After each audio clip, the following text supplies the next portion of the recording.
This episode of the podcast is sponsored by Jed's Barbershop. With 3 locations now, you have no reason to not always look your best. Go get a haircut, a beard trim, or even a straight razor shave. Jed's Barbershop is open 7 days a week, Monday through Friday, 9 a.m. to 9 p.m., Saturday 9 to 7, and Sunday 12 to 5. They have a location downtown at 212 South, 700 East, and in Sugar House at 2153 East, 2100 South. They just opened up a 3rd location at 167 East, 900 South, right next to Randy's Records. No appointment is necessary. Head on over to jedsbarbershop.com for more information.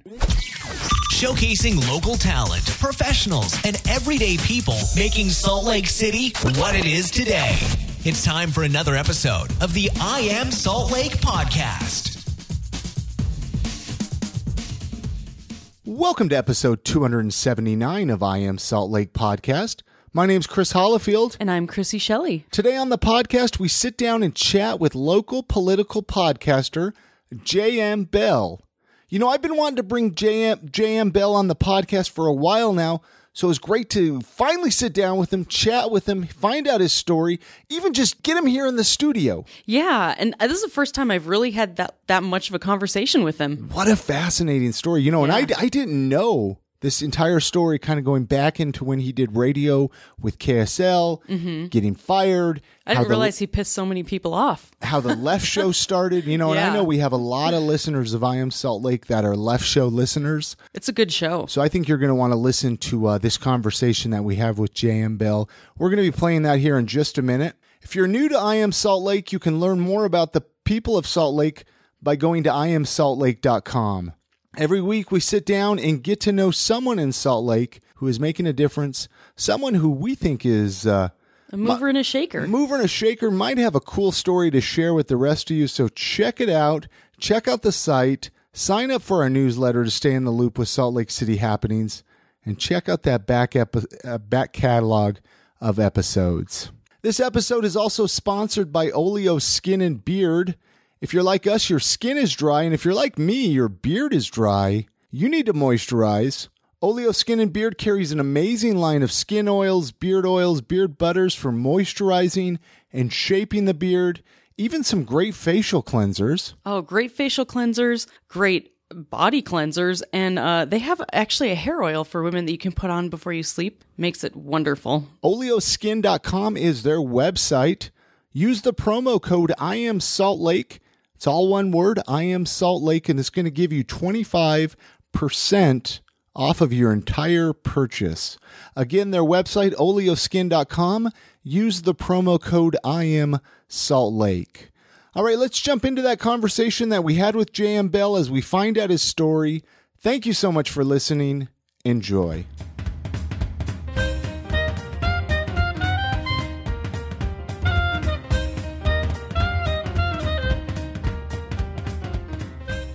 We'll get chatting. I mean, we've already been recording here, and like I said, it will seem kind of like a rough start, but I'll leave out the part about me shit talking my kids. Okay, absolutely. That's really why we're here. He's paying us. This is going to be a J.M. Bell interview that has, unlike any others, is what I say. That's kind of how every episode of I Am Salt Lake is. It gives us a chance to find out who the man, the myth, the legend, the guy behind the cowboy hat. I do have to ask, with the cowboy hat, you're like the Indiana Jones of podcasting. Okay. Like, I never see you without your hat. No. Is there a story? I like this hat. It's a cool hat. It's your good luck hat, man. It is. It's weird. I saw the hat online. I've had a thing for Australian diggers for years. They're comfy. They snap up, and then if the sun's on that side, you can pop it down. And a lot of it comes from, I've spent most of my life since I turned 16 in a car going somewhere. You know, I destroy cars with miles. I had a little S10 Blazer that I bought in the early 1990s that I put 340,000 miles on before it just fell apart. Wow. Yeah, the motor mount sheared. Got a good run out of it, though. I did. I spent $2,100 on it and it already had 180,000 on it, and I just took care of it. And so I liked those, and then I saw this goofy hat, and it's from a company called Real Deal Brazil, or in Utah, Real Dill Brazil. Real Dill. And and they make them out of tarps that carry supplies up to the mines in the Andes. And I'm like, Recycled. oh, yeah, what a cute story. And it was back during the little microeconomic boom that we were seeing where Americans with a little bit of money would go into impoverished areas and do microloans and help small businesses in villages and towns and stuff like that. And that's how this guy started. I don't think he does that anymore, but I don't know for sure. But he would buy them and he'd have people sew them. And I bought my first one. It was $20. They're 40 to 60 now. Oh, wow. And then within a year of my first buying it, Woody Harrelson showed up with one in Zombieland. And That's where I've seen it before. but his was pristine, and they only look like that for So about do the people first 2 days. come up to you and say, I have a Twinkie for you? No, I just want a JD Twinkie. yeah, it's just mine's beat up. I mean, I'll wear these. This is my second one. Okay. And the other one, like the underwire start to pop out and it starts to fray. So this is has it's got a not hole in the back. it's not the original. It's not the JM Bell original hat. The I love first it. It's one like, that you had. It's like a favorite bra that you have. I don't like to talk about my favorite bra. Oh, No, Yeah, you never talk about a man's favorite bra, Chrissy. Oh, that sorry. that is. Hey, so where's home? Where did you grow up? I always like to start there too. Kind of. Go back up a little bit. all over the state, really. I guess I started out in Sandy, in what's Cottonwood Heights now. Okay, so home is Utah. Oh, You- yeah. you were born and raised here. Yeah. For some reason, I thought you were born in another state. No, Because okay. you've left I was a few born. times. I was born in California, Where in California? Sacramento. I believe. Okay. Either Sacramento or Anaheim. I always mix it up. Well, those are two separate sides of the state, so that's It's true. important. In case My you're sister was born in one of those towns, and I was born in the other. And I, for the life of me, can't remember which one's which, just because I don't care. you weren't there long enough to remember. Well, yeah, and I was a little young for. and hopefully it wasn't your twin sister. No. Okay. Yeah, that'd be funny. Because Maybe a It's an airplane. challenge. Yeah, or it's the bullet train. And I was purchased by the Mormons, and I'm adopted, and moved up here within the first week. okay, And so I grew up down in Sandy, and then my folks split when I was about 12, and I went with my dad, and my sister and my brother stayed with my mom. And Dad and I moved around a lot. We spent a lot of time down in Utah County, and where I was raised was more all over everything south of Salt Lake City. My dad had an advertising agency and worked for a lot of the different travel councils down in the counties. So I spent all of my growing up years in state and national parks in Utah. Did you do a lot of camping? We did. We did a lot of camping, mountain biking, fishing, Wow. a lot of outdoorsy stuff that for some reason, my kids don't seem to care about. They want to glamp. We can't afford to do it the way they want. Right. But they like to go to places like Hot Springs, where if there's a tent, there's still With a a wall solid over gold there. tent. yeah, Sure. Yeah. Well, who wants to sleep on the dirt and the ground and wake up with a backache and a? Who wants like a real experience? Don't you, when you're young, Well, you when don't you're- feel that way. Yeah, when you're young, you want to do it because you just want to go play in the fire. Yeah. You want to Roll around in the dirt a roll little around bit. in the dirt. You want to get dirty. Poke a snake with a You want to stick. dig a hole so you can poop in it, right? I mean, that's exciting when you're a kid. Yeah. I mean, it's still exciting That's for still me. exciting, I mean, if yeah. you're Who wondering are we where all the kidding? holes are in our backyard, but that's a whole nother that's another subject Fertilizer, for a right? different time. No, I'll That's tell you, what- one of my favorite camping trips when I was a kid was with the Boy Scouts. It was right before my folks split. And it was called the Klondike Derby. Okay.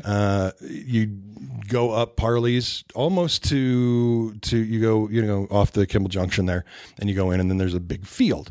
It's got houses in it now, but you'd go out and you and your scout troop would build a sled and do all these winter things. And all of the scouts that were in my troop all tried to sleep in this big 15-man Hillary tent. And I brought my little 2-man dome tent. And I told the scoutmaster, I'm sleeping in this. And he's like, well, you're digging your own hole. I'm like, no problem. Dug it out, put my tent in, filled it up. And then because physically digging your own hole. in snow.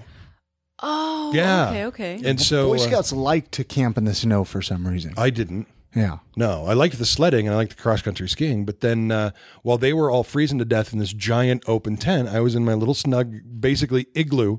And because I was smoking that early in my life, I had a lighter, and about every half an hour or so, I would just poof, poof, poof, like a hot air balloon, Just warm and up would the warm up my inside. inside of my tent. And I woke up the next morning refreshed, well rested, and they were all just like, "This is awful. I never want to do it again." See, you So learned actual survival skills. You were smoking at how young?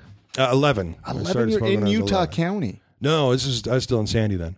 Wow, but There still were- in Utah. That's impressive. At all. I mean, There were these twins that lived over across the schoolyard from me, Jason and Dennis Ellis. They were from South Carolina, and they had been sent out to Utah because they were misbehaving there. They were 14 years old, and I was this gigantic 11-year-old that everybody thought was older. And so they would smoke, and I wanted to be their buddy, so I started smoking, and smoked all the way through high school. Still smoking now, too many years later. But it's a tough habit. Yeah. I'm still trying to fight off the nicotine gum, man, and Yeah. I've been chewing that for years. there you go. Gosh. Yeah, I did. I mean, not to go too nutty, but I tried the Chantix a few years back. That would give you Managed to- nightmares. It was awful. Yeah. It Is was that the like worst. I remember commercials for Chantix. That's Is that like a it's pill? It's a prescription you can get from your doctor. I Yeah, it's think. terrible. Yeah. It rewrites basically the chemical code in your brain to make you not smoke, and it worked. It was the worst 2 months of my life. I spent most of that 2 months just curled up in a ball in my old Barca Lounger. Couldn't talk to anybody. It just severe anxiety, which I had never had before. But I quit smoking for 6 months. Well, congratulations on that. wasn't it? Right. I mean, I don't know. What's worse? there could be worse things. I mean, smoking isn't the end of the world. I mean, I just liked it too much. I used to smoke up to 3 packs a day. So, Yeah. I mean, Yeah, in my early 20s. My early 20s I did. Now it's 1 pack lasts me about 3 days. So if I could get away with that, I'd probably still smoke myself. yeah, it was switching to American Spirit Organics, the turquoise box. Hey, so there's an interesting story, and there's no easy way to do this, but I swear No you might. gentle The segue. name J.M. Bell. There's a reason behind this, Yeah. and I don't know if it was you that told me this at one time or who told me. Okay. But why the name J.M. Bell? I want to hear it. Well, Chrissy what's- doesn't. I heard his version of it, but I want to hear the real. Well, I want to hear your version because if it's better than mine, I'm going to co-opt it. Well, okay, so wasn't there another guy with the same name as you that lived in Utah County, same birthday, the whole 9 yards, right? No? Okay, yeah, that's not the reason for the JM Bell, but there is a guy down in Springville, or it was when I was in my teens, who shared a name with me, a birthday, a sizable build, a hair color, and he got lots of tickets that he didn't pay. And didn't you spend time in jail I got- because they thought that you were him? Yeah, I got arrested one night when I was 16. amazing. Picked up on one of his bench warrants and spent a weekend in jail down in Utah County when I was 16 because until they figured out that I wasn't that guy. So how explain this even for myself because I'm curious. How does that happen? Because if like I got arrested, they wouldn't put 2 and 2 together and say, "Oh, there's another Chris Hollifield out there." They wouldn't tell me that. Did they tell you this?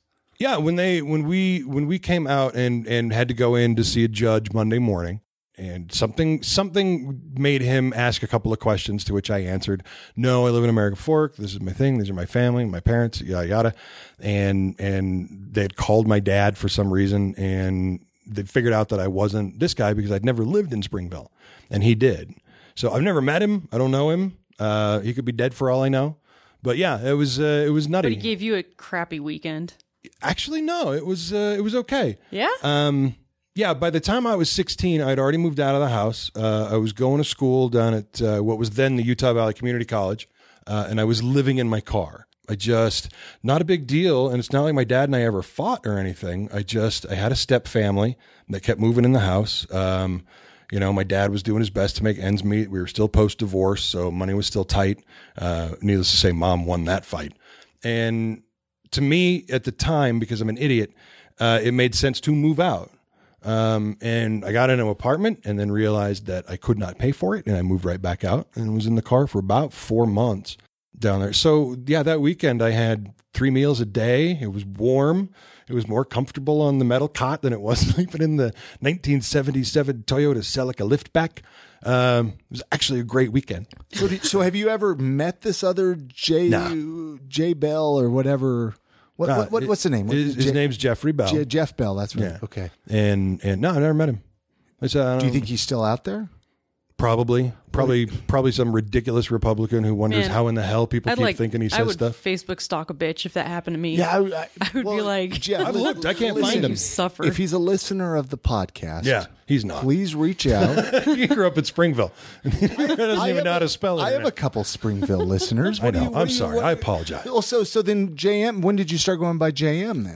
I worked for the DNC in 2005 through 2007, and I pissed off Jim Matheson and his staff and got fired. This being a recurring theme in my political life. And when I came out, I was angry, and this was back in the birth of the blog. Okay. And so I went to buy, jeffbell.com, and that was available. And I don't go by Jeffrey, but I tried it anyway. And that wasn't available. And I tried all these different variations of my name and finally found jmbell.org was the only one open. And I'm like, well, I'll run for office someday. So I nabbed it, bought it, and started the blog there. And then that's just what people started calling me after that. And it stuck because most people just know me as Jeff. And if you call me JM, I know exactly how you know me, and that it's okay if I swear. real friends say Jeff. Yeah. Well, is it okay if you swear here? Is that what you're saying? Swearing's okay. Oh, good. On the podcast. Yeah. Oh, yeah. Yeah. We're. But that's Totally. the expectation. If you come up to me and you're like, "Hey, JM Bell," I know you either want to talk about politics or comic books. Okay. Because that's how you know me. So. Well, then I guess I should start calling you Jeff because I feel like I know you a little bit outside of the podcast. I don't know you that well, though. But we've been orbiting each other for a long time. We have, and I know we discussed that when I was on the Left Show. Yeah. Gosh, I wish I knew what episode that is. Maybe I'll go back and Google that, and even on the intro of this, I'm sure it's still accessible online somewhere. Absolutely. To go back and listen the first time I was link on. on it? On your show. And it was great. I mean, the first time I met you, I got to see the basement. I got to see the recording. But it's cool to even kind of go back further because you started this in blogging way before podcasting, way before. Well, I did before a blog was a word. I had my first, I guess, what at the time was being called an online journal. Okay. Yeah, like a live journal. Yeah. Well, even before that, it was just a website that I did where I put up daily updates about what was going on in the world. And that one goes clear back to 1998 when I first moved out to Minnesota. I was out there for a couple of years. Where were you in Minnesota? Girl. It's No, where in Minnesota? Minneapolis. Okay. Because I mean, I got family. I thought he said why. No. I got family in Minnesota. You got family in Minnesota. I do. Chrissy. Yeah, everyone's But, got family in Minnesota. But I was out there during the time of Jesse Ventura, okay. the great state of Minnesota. Oh man. Jesse Ventura, you got to love Jesse. I do love Jesse. I ain't got time to bleed. Oh, I loved that dude. Yeah, he was a reformer, and he might as well be an insane libertarian. And I'm not particularly fond of libertarians, but he was one of the most honest politicians I have ever known. Sure. And it's when he screwed up, he popped up to a microphone and said, "I made a mistake." Nobody does that ever. Yeah, it's refreshing. And that was what was so awesome when the illness that ran him out of wrestling ran him out of politics. I was very, very depressed. And it wasn't because I supported everything he did. It wasn't because I agreed with him. It was because he was insanely refreshing, the way that I think a lot of Republicans thought Trump was going to be, and it's turned out not to be. Yeah. What got you interested in politics in the first place? Because you kind of really follow them and have been involved in them. Well, you go back to, and again, this is not a secret. I actually think there's a YouTube video about me talking about it. Do you guys remember Ignite, the Ignite lecture series? Oh yeah. Yeah, it's interesting you bring that up. Yeah, I did that. You ran it? No, I was a speaker, I believe, in the second one that came through. And there's a video of me about 40 pounds heavier where I talk about it. But it started, there were two girls I liked. Keep in mind, I was 16 years old. So this was a very formative time for me. There were two girls that I was interested in down at Utah Valley Communist Collective and Community College. And both of them were very political, and one was right wing and one was left wing. One was Stacy and Kim. And Kim was right wing, and she was, anti-Planned Parenthood, anti-abortion, anti-choice, all of that. But in my family, over on my mom's side, my grandmother was the crusader for the LDS Church against the ERA in the late 70s. And I'd always been very uncomfortable with basically curtailing anyone's rights or access to choose. Even as early as 7 or 8 years old, I remember being uncomfortable with that sort of thing. And so then there was Stacy. Stacy wanted to go up to the Capitol, and she wanted to protest stuff, and we did a bunch of stuff like that, including the first Gulf War. Which was this some of the first times you were exposed to protesting? Oh yeah. I grew up. So it's exciting. You're like, oh, this is awesome. Yeah, I grew up in a very conservative family. My grandmother was the head of the General Relief Society for the LDS Church in the 80s. My grandfather was in the Quorum of the 70s, ran the Deseret News for a while, and the business side, the church side. And so that's where I came up. My dad's a Republican, though I'm okay with that because he's a nice guy. But there was keep him around, right? There was I had until my parents split up, I had a very privileged early life from born to 12. And then once my folks split up, things were a little tighter, but my dad took insanely good care of me. I was wallowing in white privilege and had no idea that it even existed. I mean, you're a white dude in Utah County. Yeah, and Sandy and all of that. And it was like, I moved to Denver when I was 18 and basically got what would be my first black friend. And like, just immediately was like, you're my best friend now, and we're going to be buddies forever. And I'm going to move in with you, and you're going to teach me how to not be such a fucking hayseed. And how did he feel about that? He was just like, you're weird. I'm like, I know, I'm from Utah, man. Help me out here. I was a dishwasher in the coffee shop. He was a barista. But what took you out to Denver then? A girl? No, this time, no, it was music. Okay. A buddy of mine from school, his family was from there, and he had moved back out. And a bunch of the church kids went out to see Cats at the Denver Center for the Performing Arts. And for some reason, and I, for the life of me, cannot put 2 and 2 together on this. And there's a reason for that. I'll tell you later. But it was kids from the theater troupe at Utah Valley Community College. And I like to drive, as I have said. And I'm like, well, I'll just drive you guys out there, and then I'll hang out with Mike for a couple of days, and then I'll drive everybody back. And we went out, and Mike swung in and picked me up within getting to Denver, decided 10 minutes. And I left the kids that were going to Cats, and we got in his car, and we drove to a place up in Thornton, Colorado, called My Brother's Bar. And no, the Twin Towers Lounge. And went in, and I had played guitar to impress girls in the student union. That was about it. I knew kind of a little bit of songs. I knew kind of a little bit of scales and chords. And he's like, I got us a gig. I'm like, I don't know what that means. He's like, come on. Had you ever played with him? Like just in fun. So wait, what instrument were you even playing? Oh, I play guitar. Okay, see, I didn't know that. Yeah, at the time I had a Martin 12-string, a Dreadnought. I just have to say, it sounds like girls have been a really good influence on you in your life, though. Motivational influence. Continue. Inspirational.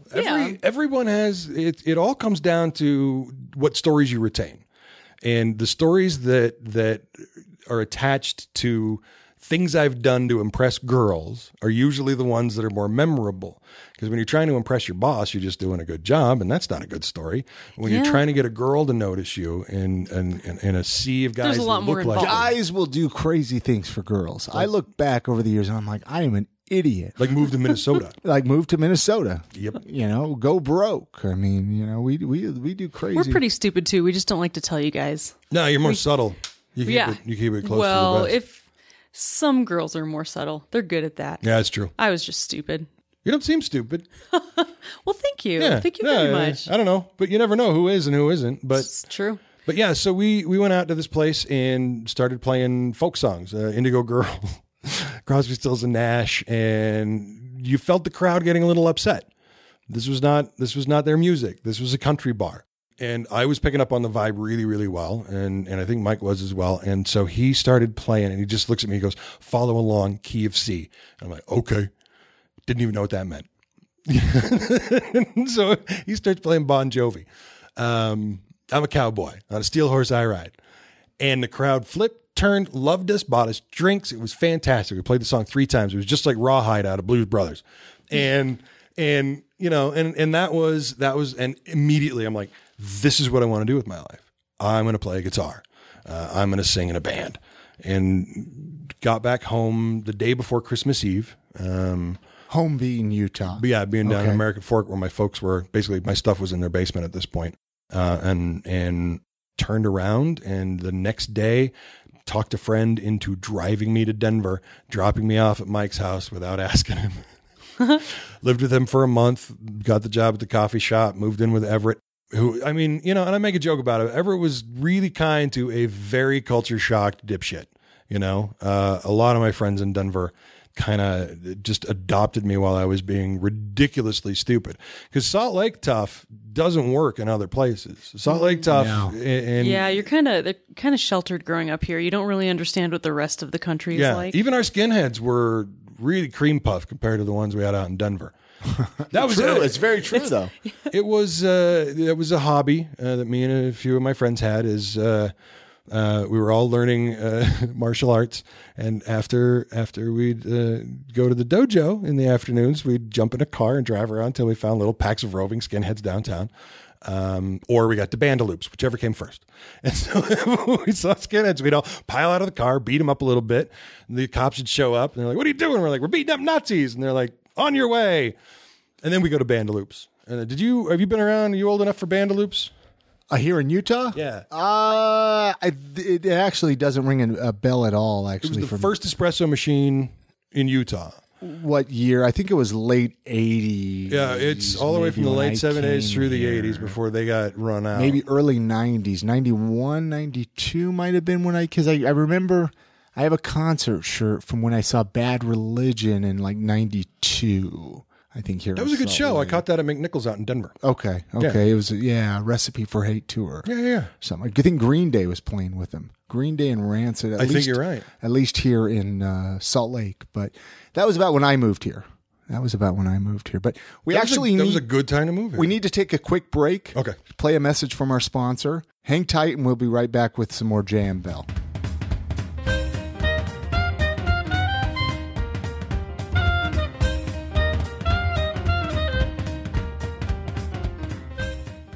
This episode of the podcast is sponsored by Jed's Barbershop. With 3 locations now, you have no reason to not always look your best.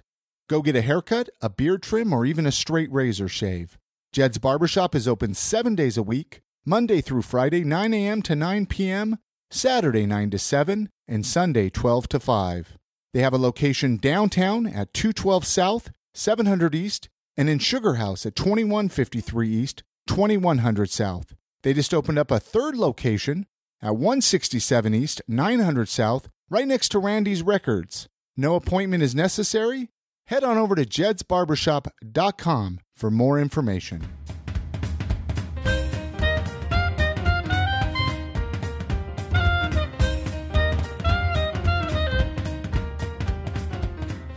So I'm curious. I don't know where to really jump into this. So, you know, we left off. You're in Denver, but I kind of want to jump forward. And I don't know, maybe it happened in Denver when kind of podcasting and broadcasting and that medium, because you were blogging this whole time, right? Yeah, I was writing what I called the Zen Gazette online. That started in Denver with the ugliest website I've ever made. So wait, go back there. purpose, What yeah. was the name of it? The Zen Gazette. And this was something you did. Yeah, it was just a website I updated every couple of days on news and current events. You've always been the voice of the people. I've tried. It kind of sounds like I did, though, because I mean, I go back to even my days, and I did like the whole zine thing. You know, I had That's like the e-zines. Yeah. That's what we call them. Oh my gosh. I'd forgotten. I got to read one of his old vegan zines. Yeah, It was so I used to because I adorable. used to really be the crazy animal rights activist vegan guy, right? And I did the paper fanzine, but you did like an easy. Yeah. that was more the modern day. Yeah. so It that's was cool. nuts. It was neat.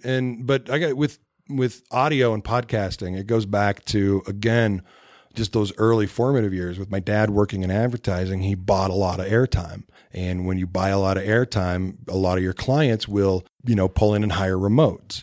So for me, the pinnacle of what I wanted to achieve in my life was to work at KSL Radio.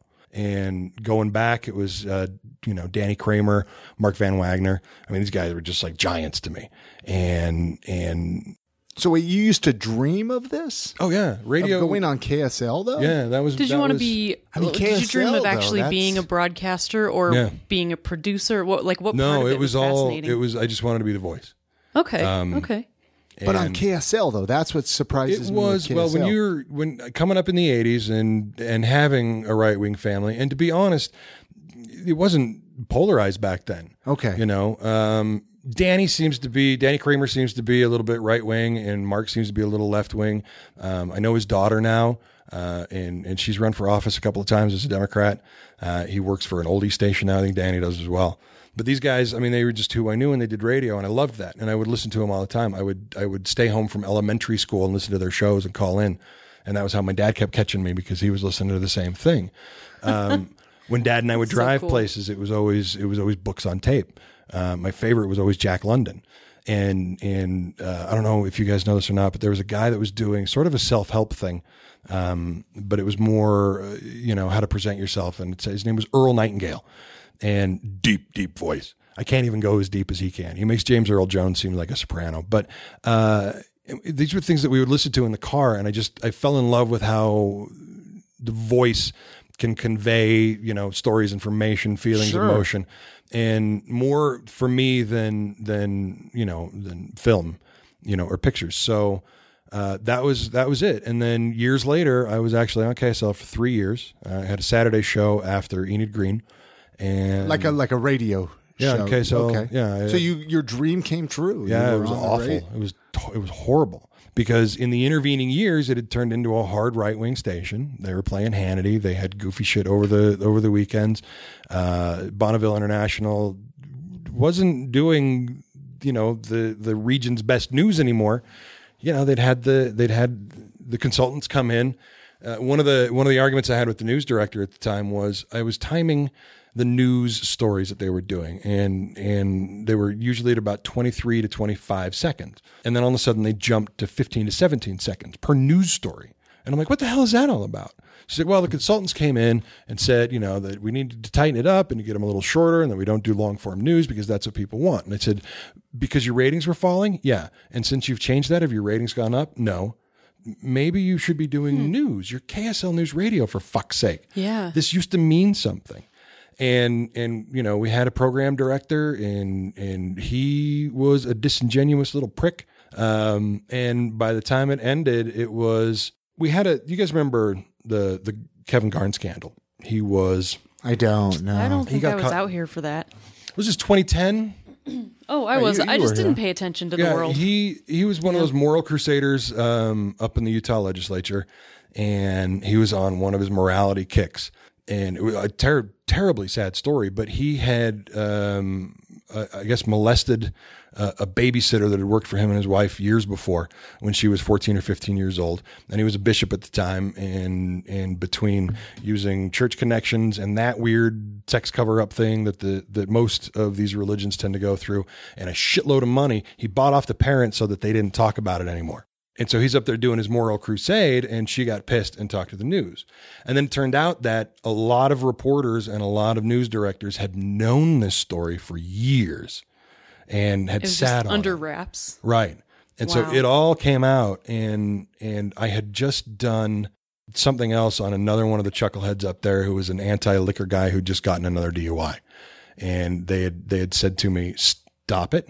This is KSL. There's got to be a silver lining. Find the happy in every story. And I said, course. okay. So Ignore reality.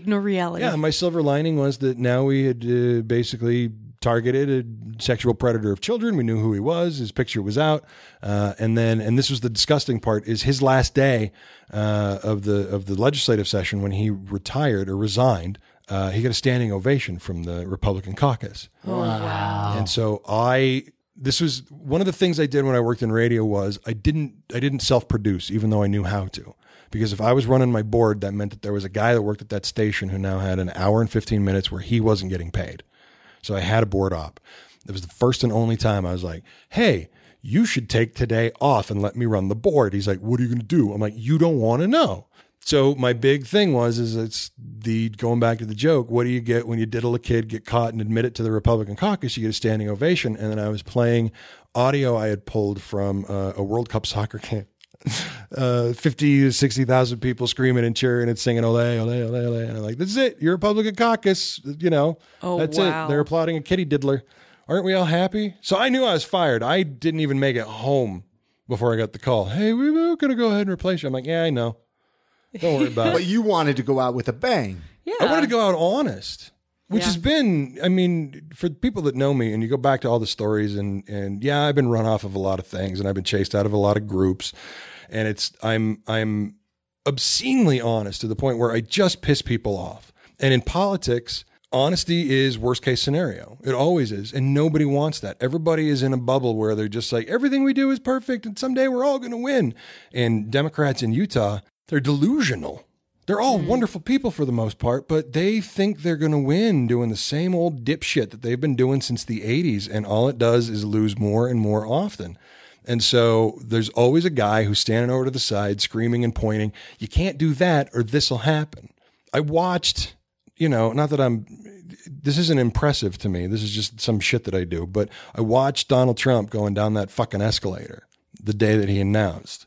And I immediately knew from top to bottom, that guy is our next president. Doesn't matter who the fuck we ran against him. And I swear to God, had they run Bernie, and I big Bernie, I still got the stickers on my car. He would have beat Bernie, because all he would have had to do was just swing in all that socialist shit and all the ignorant dipshits would just eat it up. But I knew watching him go down there. It was a fight we had on the podcast for, more than a year. Because everybody's like, no, he'll never be the nominee. They'll never get it. I'm like, no, he will be. And then he's a nominee. And they're like, well, the American people will never vote him in. And I'm like, yeah, they will. And even up to that last weekend before the election, we record on Sundays. Election's on Tuesday.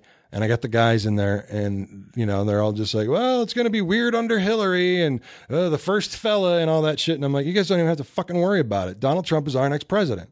And even that Monday when the show dropped, got calls from, legislators and other political that I had worked for that are just like, you're high as a kite. You've finally gone. You're finally looped out if you think that Donald Trump is going to be our next president. I wasn't happy about it, and I don't point and say I told you so, but maybe every once in a while, somebody that's doing the worst case scenario, you should pay attention because that's the guy that's looking to avoid the worst case scenario as opposed to just believing that the world is full of sunshine and unicorn farts. Yeah. I mean, there's something about speaking the truth or at least your version of the truth, whoever that might be. It sounds like you can at least I brought sleep really at loud night. water. No, I'm insomniac. I worry too much. Oh. But yeah, what that came down to with KSL is it's disingenuous. It's dishonest. It's intellectually dishonest. And I'd gotten in trouble years before having a very public argument with Doug Wright about intellectual dishonesty. Ooh, I'm And- curious about that. I actually love Doug Wright. Can I say that? Yeah. Okay, cool. Because he's like one of my favorites. Yeah. He is, he's very talented. He is. Wonderful voice. Good Yeah. grief. Honest to Pete. But I mean, I don't want you to not love him. Oh no. He and I have a relationship, and I Okay, yeah. very publicly in the desert in the Salt Lake Tribune. I don't know if you guys remember Glenn Workle. They let him write a blog for a while. It was the most insanely good reporting we had in Utah politically for years. And then of course they bumped him to arts, and then they fired his ass because he was too good at it. It's why I worry about Bob Gerke right now, them moving him to be a columnist. I love everybody that's running that paper right now, but he's good. He knows the secrets. He knows where the bodies are buried. And now he's writing a column as opposed to just stories. But in one of these things that Workall was doing, I just called Doug Wright. He's an egregious starfucker. And all you have to do is be elected to office, specifically as a Republican, and you can do whatever you want. And the quote in the paper, I believe, was, you could be Orrin Hatch and molest a goat high noon on Main Street. And the next day, Doug Wright, would have you on to explain why you'd been taken out of context. And it was a whole thing where if you guys remember the Nightside project that they had on KSL for a while. I love the Nightside. I'm not like this Republican person, It's but good to listen I to love all them. sides. I think so. I enjoy. Oh yeah. It's certainly tamer Love than those like guys. KNRS or K-Talk, but it was Ethan Millard, and this was back when they were still huge, when it was like 14 people working that show. And before it was just Ethan and Alex basically sitting there like an old married couple talking about what they're going to eat on the Thursday night Still remote. love it. Still was sad that it went away. Yeah, me too. Actually, every time I got in the car to drive at night, I'd listen to those guys because I was used to it. But The first time I ever got in your car, Chrissy, That's what I was KSL listening was to. on talk radio, and I'm like, I'm in love with this girl. She listens to talk radio, Yeah. right? Like, Yeah. I don't care what it is, just the fact that you listened to talk radio. Yeah, that was the night we fell in love. Well, maybe not that night, but You never know, man. Sometimes it is the small shit. No, you just don't know what's going to set you off. It really is, because I don't know. I mean, I got burned out of music years ago. Yeah. And that's what got me into podcasting, And so talk radio and all this stuff, like, I don't have It's a so much more huge stimulating. history of it like you do. And that's why it's so fascinating to hear your story. I mean, I've been listening to shows like Radio from Hell or something for years. Oh, sure. But, you got the Well, those guys are an art form of their own invention. Sure. I've done terrestrial radio in other states and cities. I like it. I miss doing terrestrial radio. I would murder, somebody to get on satellite even, because I like doing a show every day. I liked doing that, and I did that in Denver and loved it, and then fell out of it to do other stuff. But yeah, when I got fired from KSL, I was pissed. And I was pissed for two reasons. And one was because this was a dream I'd had that was just absolutely and utterly destroyed in the most egregiously stupid way. So did you quickly apply for other radio jobs then at that point? This market is so saturated with talent. It's not even funny. So I immediately started planning out what became the Left Show. Okay. I worked with Jason Williams from up in Logan. I'm trying to remember KVNU. He does a radio show there every afternoon, and we've been friends. He's got a wonderful voice.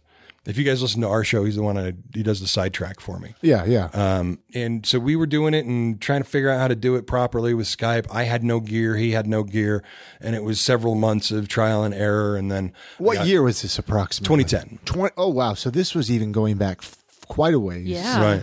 So I got Forrest, was an old friend of mine. I had moved back to Utah for a little while in the early 90s and was bouncing at Port of Call down on 4 South and West Temple, and then working the Swing to Graveyard at Anchors Away down the street. And Forrest worked there as well, and so that's how we were friends. And then I had my buddy Jake, who was a Marine Corps sergeant, that came on the original show with me, and he was from Anchors Away. And then there's JC, and JC and I've known him since I was 16. And I lived on his floor for several months at one point, when they found out I was sleeping in my car and they made me stop. And I had that core group, and I was telling you guys about this before the show, we could not find any female talent that wanted to come on. We hit the message boards and the job boards for the theater things. So you were putting it out there. You were saying, "Hey, are there any females that want to come and do this 2 years, podcast?" We were begging, stealing, bar. We couldn't find anybody. Why do you think that was? Nobody knew what the fuck a podcast was. Well, sure. Yeah, that's It was probably really. But it was a year until it was going into 2011, 4th of July. We recorded the first episode. For some insane reason, Forrest and Jake were at the house. We were barbecuing. We had our kids running around.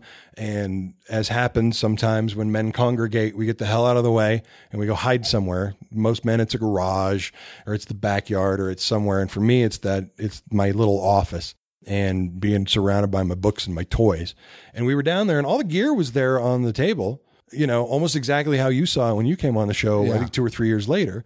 And we basically just plugged it in and started talking, and I recorded it. And we did 3 shows like that, sort of as test out shows in that format, and then started doing a revolving cast where these 2 guys had come this weekend, those 2 guys had come. Forrest decided that since he wanted to, he would come every week, and he did until he got sick a couple of years ago.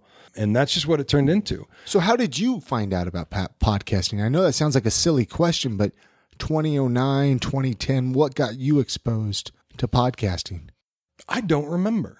It was no aha moment. No, I don't really have an aha. I have an aha moment for figuring out sort of where I wanted to format and how I wanted to do it after we decided to do it. Well, what podcast were you listening to? Any podcasts at that time? No, what it was the radio shows that I was doing on KSL would be bundled and put online for download. I had done in 2008. I had done some work for KCPW where I went up to Sundance and had a laptop and a little headset mic and recorded some stuff up there for Sundance, which went from recording me talking about movies and shit to actually me talking about how hard it is to get around Sundance when you don't know what the fuck you're doing, which I thought was fun. They'd never invited me back, so they obviously didn't. But I had done packaged audio going all the way back to 2004. I was working for a candidate that was running for Congress, and we had no money, and we had absolutely no money, and we needed to do some radio. So I figured out how to do it.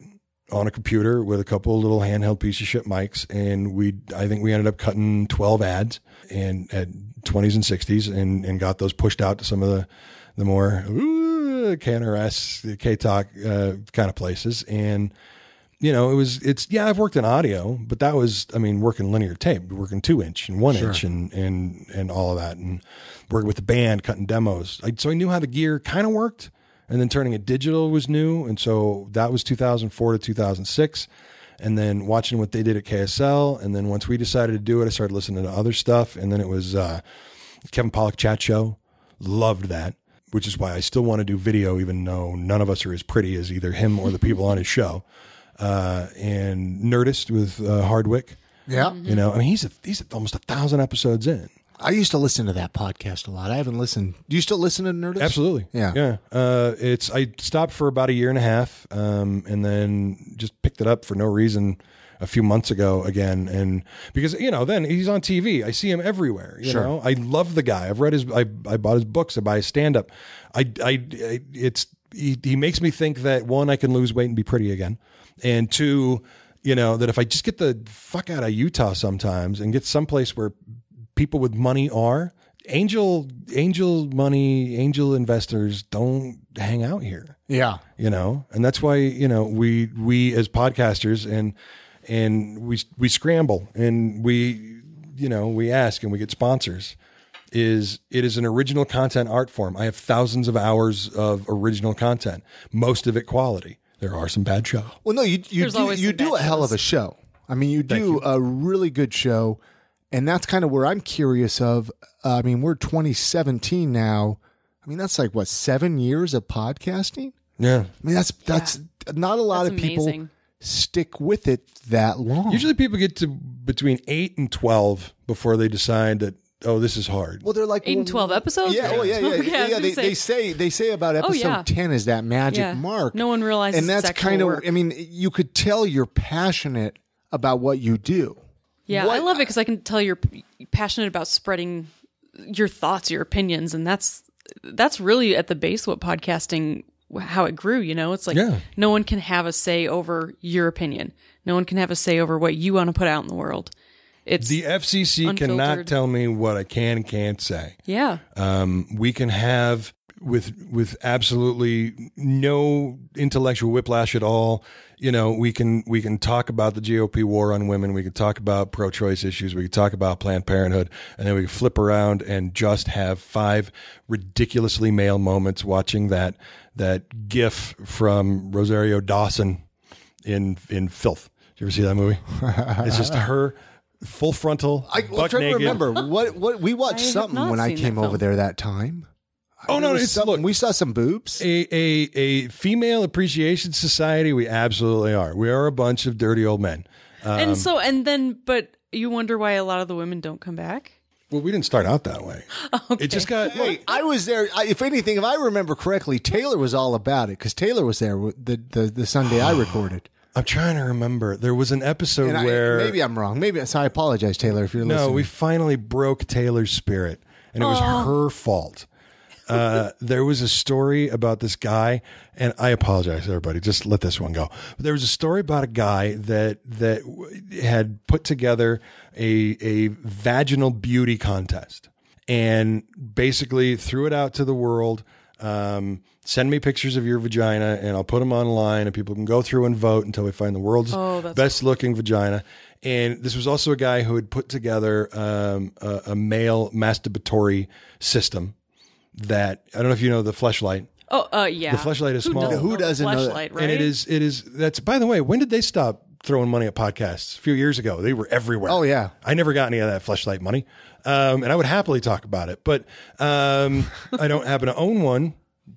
But you would like to own one. I do take donations at theleftshow.com. No, but anyway, his was huge. It looked like one of those Utah County 64-ounce beverage containers that they fill up with their Diet Coke before they go driving around to, I don't know, talk shit on minorities. But Anyway, so we pull it up, and the next thing that happens is this long discussion, a very technical discussion on why this one's pretty, why that one's pretty, why that one's not so much, and everybody's personal tastes on what, no pun intended, preferences on vaginal shape, size, everything, you know, and finally Taylor's like, could we just stop? And we're like, oh, fuck. Well, we've made this really uncomfortable. I'm so sorry. You have one. Well, it was just, she's the one that told us to pull it up and start looking. Yeah. Have you seen, this is totally random, but have you seen like the wall of vagina? It's an art. It's like a plastered wall. Yeah. That's the weirdest thing I've ever seen. Where's this at?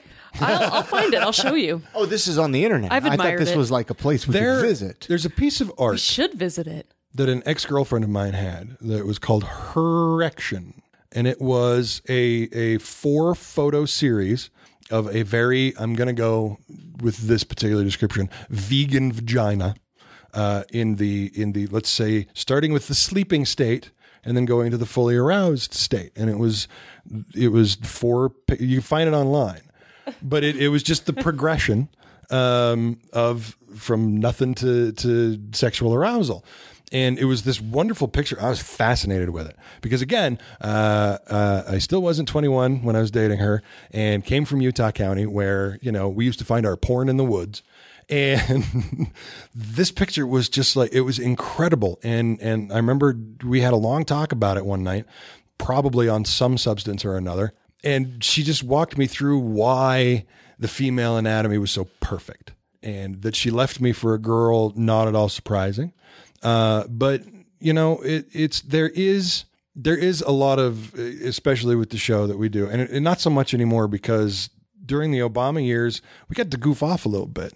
There was a veto of all the dipshittery happening in Congress. Louis Gohmert was just dangerous in a don't let him pick you up hitchhiking kind of way, you know, and now you got guys like that are running the whole show. And so now we're far more serious. And there was a lot of, we were destitute for weeks, and that's turning back into righteous indignation. And I have a feeling that by the time we get to the end of this year, politics shows, especially online, are probably going to be making a lot of revolutionary noises, more than we have before. And it's not like vote the bums out. Now it's here's where you go, here's what you do. And I know that this sounds third world, and it sounds so insanely pessimistic. And almost conspiracy theory. But I mean, look at where we are right now. It's if you don't think that the new net neutrality rules are going to affect people with, you know, an opposing message, of course they are. You know, the guy that's running the FCC now is insanely disingenuous, and his lies are blatant, but they're technical. So if you don't know the bits and pieces on how the internet work, everything he says sounds fully reasonable. And I do know, and he still sounds reasonable, and that's dangerous. And you know, I think the next couple of years is going to show that Nixon was the most agile, sane-minded president we've had in the last 40 years because everything's going to get squirrely. Yeah. And it's getting more and more squirrely. How often do you put out an episode? All the shows we do, because there's more than just the Left Show, but Left Show's every Monday. We don't take breaks. And then the World's Greatest Comic Book Podcast is every Tuesday. Geek Therapist is every other Wednesday. We got a new show that I do with a buddy of mine out in Oregon called JM and Tom Roast Everything, which is more of a political, historical podcast. That one's coming out every Friday, though I will probably roll that back to Thursday so that I can have a day off. But yeah, we got 4 shows now that basically I do all production for. Busy. This guy stays up until like 2 or 3 in the morning. Yeah, I try. Man, I'd like to sleep. You probably never stop. I got 3 more shows that need to come out. I mean, it's then it came down to, and overall we've probably had 9 or 10 shows total, and some have come and gone. I did one for a while, Tell Me a Story, where I was working my way through my Skype phone book, and I would call people at random and make them tell me stories. And that worked until people stopped answering their Skype calls. So I started reading some original writing, and then that got weird. And then I got tired and didn't do it. And we had a pro-union labor show for a while, and that went 14 or 18 episodes, and then he burned out. We had a different show that was worldwide international business politics, and that went 18 episodes until those 2 burned out. You know. So did you? you started a media company / network to really. I would call it a network because companies make money, and I do not. There you go. Defenestrate. Am I saying that right? The Defenestrate Media Group. Defenestrate Media Group. Yes. So when did you come up with the idea to do that? How many podcasts were you at when you decided I'm going to just have a network? Honestly, Defenestrate Media is okay. So my dad's company was Creative Marketing Directions. And he retired from advertising in 1996, and I bought his company for $1, and I've owned it ever since. And there's a certain stuffy elegance to that old company that made me not want to do my lefty insane politics under its particular banner. So I started up the Defend Media Group basically to handle a lot of subcontracting I was doing for political campaigns all over the country. So when money would come in, I would just handle it through that bank account. And write that up on my taxes. And then the Defenestrate Media Broadcast Network came when we started the second show, which was the comic book show. Suddenly it's like, I got 2 shows. I want to do more shows. I want 4 hours of original content every day. We'd never been there, because you need money to do that. Is that still a goal? Absolutely. I would, I love how driven he still is. Remember Air America? I could have made, this is so cocky and I don't apologize for it. I could have made Air America work. I know that I could have. They made the mistake of being terrestrial radio and just wasn't that what Mark Maron was on Air America? Yeah. Janine Garofalo had a show, and a lot of the guys that you catch wasn't that doing on good NPR stuff. Was it on XM radio? They were trying to syndicate and do pop-ups. So they'd come into an area and they would try and get an FM transmitter. You look at a guy like Simmons, owns Simmons Media. He's got in his pocket 5 FM translators that no one's using and no one can afford because he'll lease them to you 2 years at a time for $25,000 a month. And I don't have that. Yeah. And if I had that, I would probably not be making podcasts as much as I do. Wait a minute. Let me check my wallet. Yeah, there you go. And that's just what it is terrestrial radio is busy killing itself because of the people that own the gear. Yeah. And you had in Utah a couple of really good ideas that I think fizzled again due to bad marketing, like 801 FM. Bad name. If you're going to be just an internet radio station, don't put a terrestrial call at the end. Don't FM. Don't FM. And then, an internet push on Air America would have made it work. Turning it into a streaming station would have made it work if they had held on. What happened to them was they were too soon, much like Howard Dean. Is Howard Dean put together all of the perfect internet infrastructure we needed to run better campaigns, and then Obama made it perfect, and then the Democratic Party stayed in 2008 technologically and lost a lot of ground. So if you're not constantly, for me, and I don't know about you, webinars, free webinars for gear, for programs, for anything. There's a Mike Russell on YouTube does. Oh yeah, I was going to start following him to learn more. He's about amazing. Adobe Audition. He does a lot of tutorials. Yeah. And it's every time, and if you're with the Creative Cloud now, Adobe updates twice a year. Yeah. And it used to be that you would have one piece of software for 4 or 5 years until it was just too old, and then you buy another one. And this way you get a brand new piece with new goofy shit every 6 months. It's really nice. They break it down, and they run their own, company in the UK where they do what we do. They teach people how to podcast. They do jingles. They do, imaging for radio. Oh, wow. But he's just like, I can do this, and this will bring attention, to my company. And you have an old kind of business model where you're like, well, you don't give away your secrets or people won't come into your thing. But they've been far more successful because he is a very popular guy that does that sort of thing on the internet to teach people like us how to use that stuff. The business is really changing, and I think you're right. Like, if no matter what kind of business you're in or where you are, like with broadcasting, podcasting, whatever, you have to change with the times. Otherwise, you're going to die off. Yeah, like you have to adapt. We got in coming through 2012. The numbers we were pulling down for the Left Show were insane. I mean, they were just fucking nuts. And a lot of the broader audience that we have, because my audience is actually, it started kind of out as a Utah show, but I'm 70% outstate. I have a very small audience in Utah, much bigger elsewhere. And our numbers were nuts.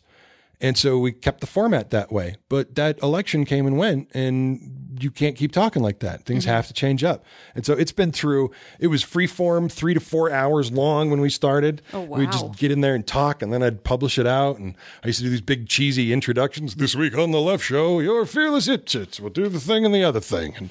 And that changed. And now it's just like music and we start. And I do 3 30-minute segments now. We tried doing an hour, and I don't shut up, as I could tell. But yeah, it's everything changes, and now our numbers are back on the grow again, which is nice. I mean, I went through some burnout after the last election. Yeah, I was tired. That'll happen. How can people find the podcast or easiest way is theleftshow.com. Okay. Which will get you at everything, but the Defend Media, DEFEN media.com. And one of the things that I put together to try and make it so that it would pay for itself was I still run a little pocket boutique advertising agency. And, I'm still taking clients, and that should be generating revenue. It's a little harder than it used to be, but because one of the things that I do is nonprofits and charities can come to me, and I will put together campaigns for them that look like they spend a shitload of money on them. I will charge them very, very little, most of the time at cost, so that whatever their cause is doesn't look like somebody put their materials together, Microsoft Word or PowerPoint. Like someone's nephew and has his first computer and he's doing things for favors. Yeah, there's $5,000 to $10,000 website jobs that are out there that you can pull in. You can work for corporations and stuff like that. And the truth is I'd like 3 or 4 of those a year, but I spend more time doing a $10,000 website for $500 to $1,000 for a nonprofit or a charity, all over the world at this point, just to help them out. Because nobody else is doing it. Yeah. Do you ever get burnt out doing that, though? Yeah. Clients are awful. Oh, yeah. They're the worst. They're the ones that give you the money so that you can feed the kids so that the kids stop. If they give you money, that's the problem with clients. Yeah. I mean, sometimes I do some amazing shit. Yeah. And I'm just in love with what I do. And then a lot of times, and this is why for people that have asked me, there's a certain sparseness to my resume site. And that's because I build what people ask for a lot of the times. And what people ask for is usually awful. That's the hardest part. You don't want to show anyone what you've made because it's embarrassing. And when I have, and I did this for about a year, the last unemployment drought I went through, is I put up samples of some of the awful shit I'd had to build. And then on each one was the disclaimer, hey, you want it, I build it. Yeah. I make it work, and then it looks the way you ask for. So some of these, the beauty's in the eye of the client. And it's maybe true. not in that of us that are beholding it. Okay, so, one more totally random thing. Have you seen the thing on the oatmeal comic where it's like the client designed website and it has like a cat in outer space? The toaster. Is it the toaster? Yeah. It's been a while since I've looked at it. It's the thing about... But it's like... Yeah, it's how the design process went from, hey, our website's awful. Here's a throwback. Look like GeoCities. Yeah. And then he builds this beautiful website. And then by the time the client's done with all the revisions, it looks worse than the original. Yeah. Yeah, that's a poster. And that's real. I have on my office wall. I just have we have 2 more questions, then we got to wrap this up. We do got to wrap it up. I'm chatty. Oh, no, you're fine here. You're fine. I just got to ask these Salt Lake City related questions for the podcast. If you could change 1 or 2 things about Salt Lake City or Utah as a whole, what would you change? The first would be City Creek needs to be up on top and not in a pipe underneath the city. There was something magical in 1983 when City Creek overran its banks and flooded State Street. I was one of the scout troops that filled up sandbags to make that brand new river, go down the road there. If you don't know what I'm talking about, find it on the internet. There's a video of that. Yeah. Maybe I'll even try to find it and put it. It was neat. But City Creek is a beautiful. You go back and look at old pictures of Salt Lake City before they buried it. And I really think that having a river running through the middle of downtown is something that would be really good for tourism here. So tourism would be the other thing that I would change. Tourism and entertainment tourism. And to me, it's free money. Sure. People come in from out of town, they buy shit, they leave. Mm-hmm. And the only thing that stays behind is their money. Utah used to be a place where entertainment industry would come. We do a lot of Western. I mean, you got to go way back. My dad was a tour bus driver in southern Utah in his 20s. Used to pull over to the side of the road and do trick shots for the folks in from out of town, driving all the way around. I love it. Yeah, until just a couple of years ago, he could still outshoot the hell out of me. But he, we used to be this beautiful tourism destination.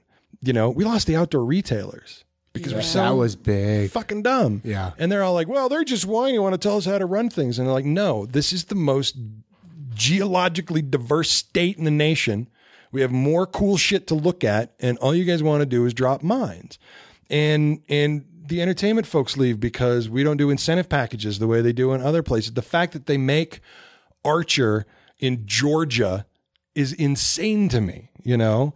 But Vancouver is cost prohibitive, and people want to be in the States now. And, you know, I may not like Trump, but Buy American has always been my family. We're a union family. We have been. I was a Yahtzee. My dad was a steel worker. He worked at Geneva before he decided that sucked and went into advertising. But, yeah, it's putting together an economic package that makes sense for Utah as far as our tourism and entertainment dollars go. There's a shitload of money out there in the world that wants to come here and stay here, you know, and all of the impoverished counties and everything else can be helped if Salt Lake City, where all of it is centered and hubbed, pulls its head out of its ass, quits kissing the ass of those that want to do things backwards, and makes this the destination. Because the thing that I've always said about Salt Lake City is once you remove all the dipshit liquor laws, it is the town that people think Denver is. This town is fucking awesome. We have amazing, we have writers and musicians and performing arts, and we have, you know, so much insane talent here. And it just stagnates because we are too busy worrying about whether or not that kid has a drink or there's condoms at the schools, you know, or we got to jump an oil derrick in the middle of fucking Bryce Canyon.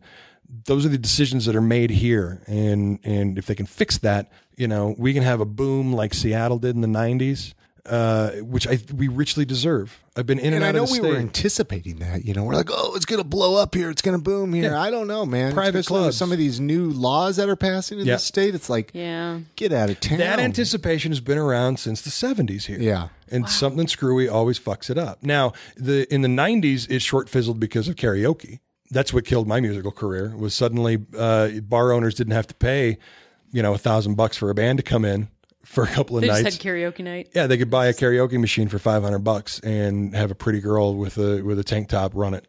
And suddenly it's just like we went from gigging 5-6 nights a week to there was a coffee shop that would let us play for tips. Mm-hmm. And it was like, well, I guess I can't do this for a living anymore.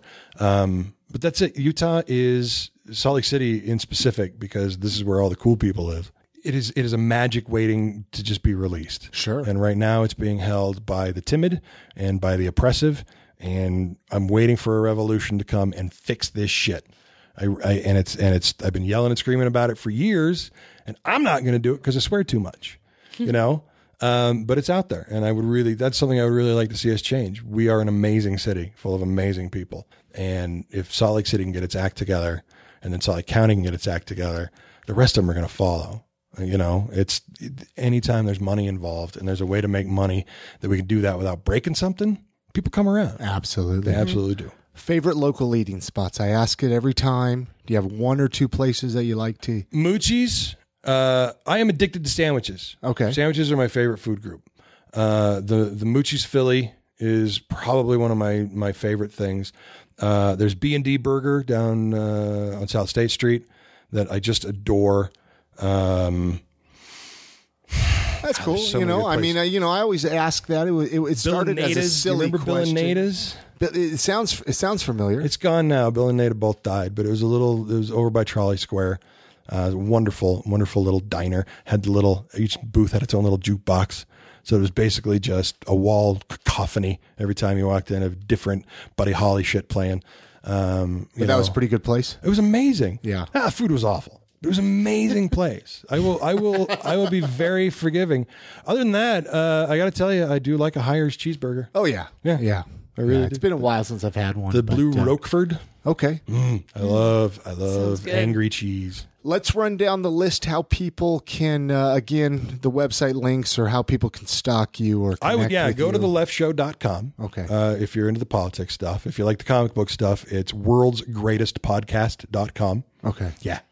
I was available. Holy shit. That's pretty impressive. I know. I was surprised. I'm like, I'll just throw that into the GoDaddy and oh my God, boink. I bought it for 10 years immediately and I never do that. Damn. And I'm like, I can use this for anything.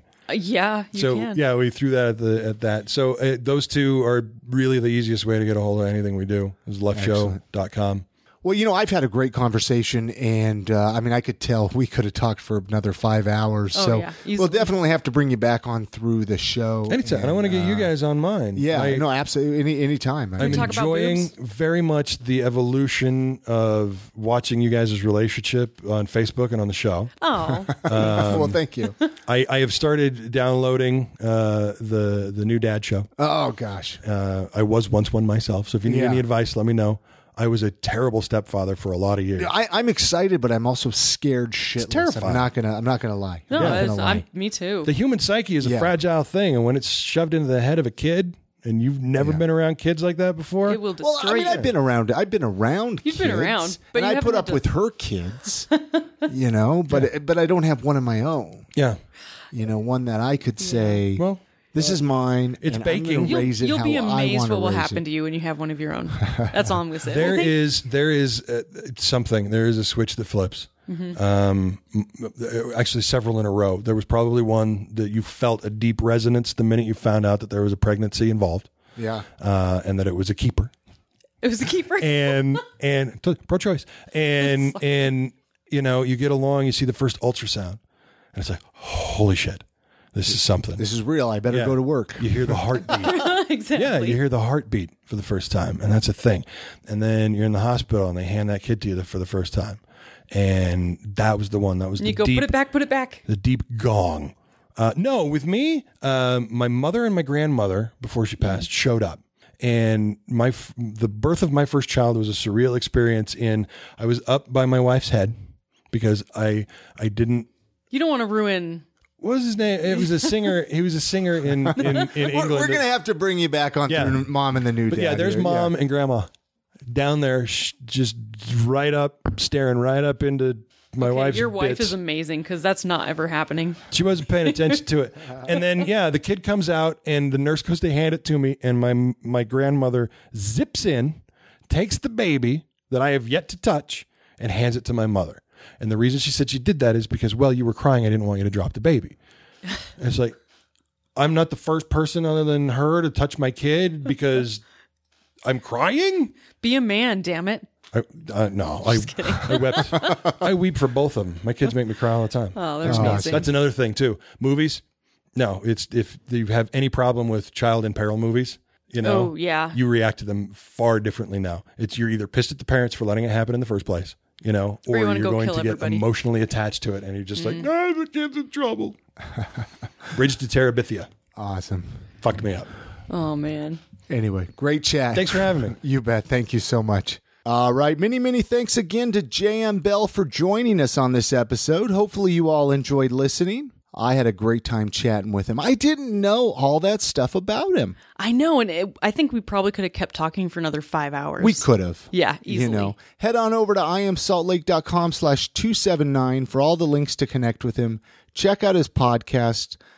Just reach out and connect. Let him know you heard him on I Am Salt Lake. It's really cool when listeners of this podcast connect with the people on the podcast and say, hey, you know what? I took the time out of my day to listen to your conversation on I Am Salt Lake. It feels like such an accomplishment. We're connecting people. Absolutely. Hey, this episode of the podcast is sponsored by Jed's Barbershop.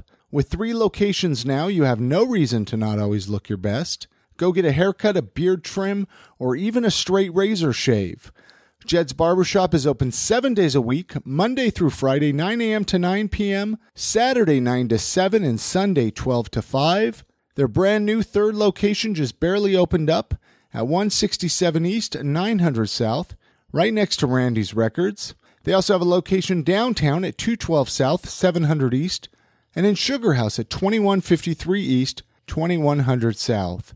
No appointment is necessary. Just head on over, get a haircut, grab a soda. Let's say you have a fancy thing happening, I don't know, a wedding. Maybe you forgot to get a haircut appointment. Maybe a last-minute Tinder date. You want to look good. Yeah. Head on over to jedsbarbershop.com for more information. Hey, listen up. We could really use some iTunes reviews. This helps boost our ratings, helps get the podcast exposed to more people. Plus, we like to hear what you have to say about the show. Absolutely. We love positive feedback. Well, we'll take negative. Whatever. Be gentle. Be gentle.